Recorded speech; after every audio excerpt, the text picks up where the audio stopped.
Meus amigos, o Ceará vence mais um clássico rei e a gente pode atestar a paternidade.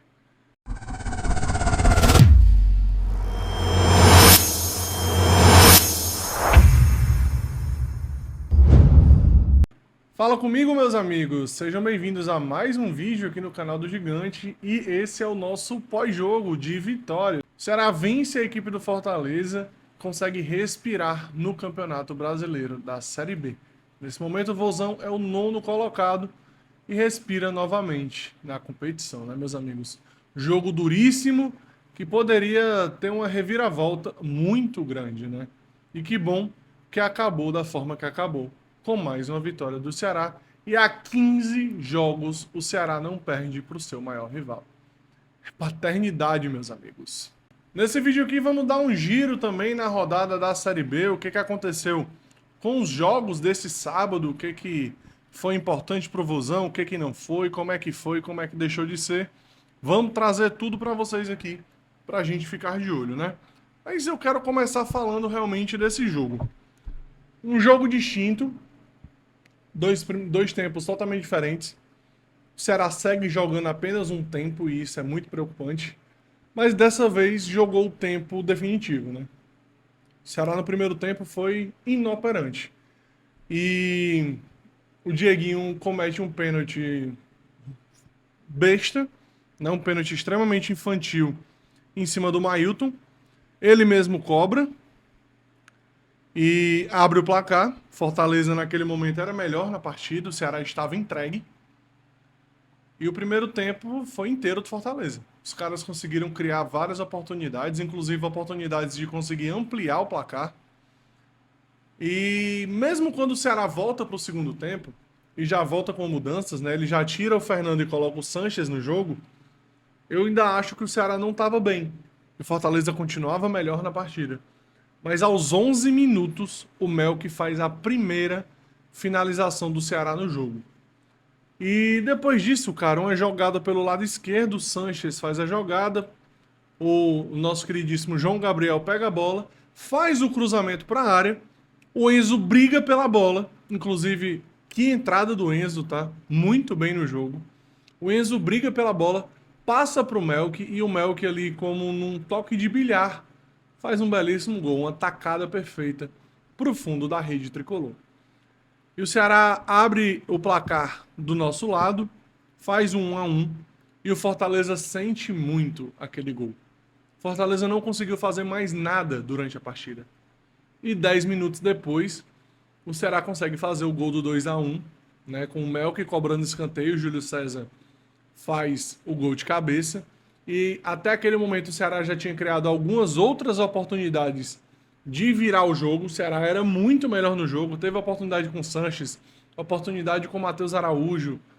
E o Ceará foi muito bem depois do empate e depois da virada. O Ceará conseguiu realmente se impor dentro de campo, mostrou muito futebol e foi merecedor da vitória. Por pior que tenha sido o primeiro tempo, na hora decisiva o Ceará foi muito superior. Né? E aqui eu quero dar o destaque da partida para o Melk. O Melk foi perfeito no jogo. Né? O primeiro tempo foi um pouco abaixo? Foi, mas no segundo tempo o moleque abriu as asas, meu amigo, e voou. O segundo tempo foi inteiro do jogador, foi muito bem. Destaque para a entrada do Enzo, que entrou de lateral no lugar do Rafael Ramos. E eu vi uma galera falando, ele é jogador do meio para frente. O Enzo foi formado na base do Ceará como lateral, mas ele foi descoberto também como ponta. Mas na formação do Enzo, ele jogou como lateral. Então não estranhem se o Mozart ficar utilizando ele nessa posição, tá? Eu não duvido que ele vai ficar usando ele de lateral, porque o Rafael Ramos mostra nenhuma segurança. Inclusive, um jogo que teve uma aposta muito grande do Mozart, um jogo que ele coloca 3 medalhões nem no banco, a não ser nem relacionados, caso de Richardson, PH e Vina, ele compra a briga, bota os moleques para jogar e os moleques respondem dentro de campo, né? Então, mérito total também do nosso treinador que apostou onde deveria apostar, que é na base alvinegra, né? E aí o Ceará vence, sobe na classificação. O Ceará nesse momento é o nono colocado. Eu vou trazer a tabela para vocês aqui depois de trazer os jogos, né? Vamos lá.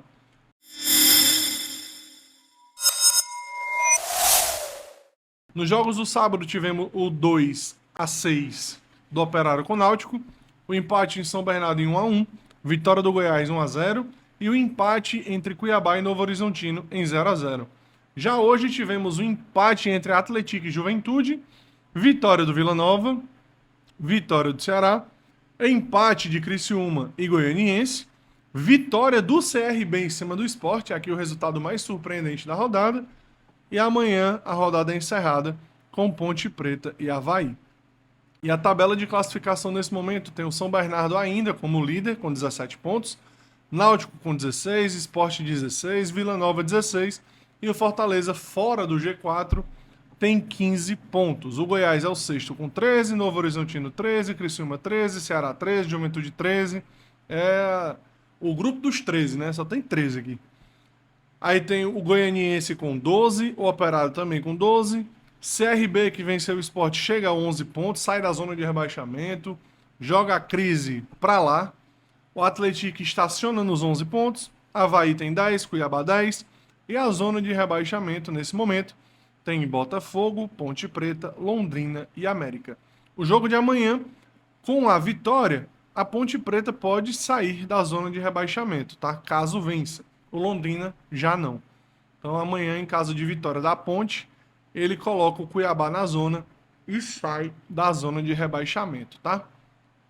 E aí, meus amigos, é isso, tá? O que tu achou do jogo? O que tu achou da atuação? O que tu achou dos moleques? Comenta aí tua opinião e já segue a gente aqui para mais vídeos e mais conteúdos, beleza? Tamo junto e até a próxima. Valeu, tchau, tchau.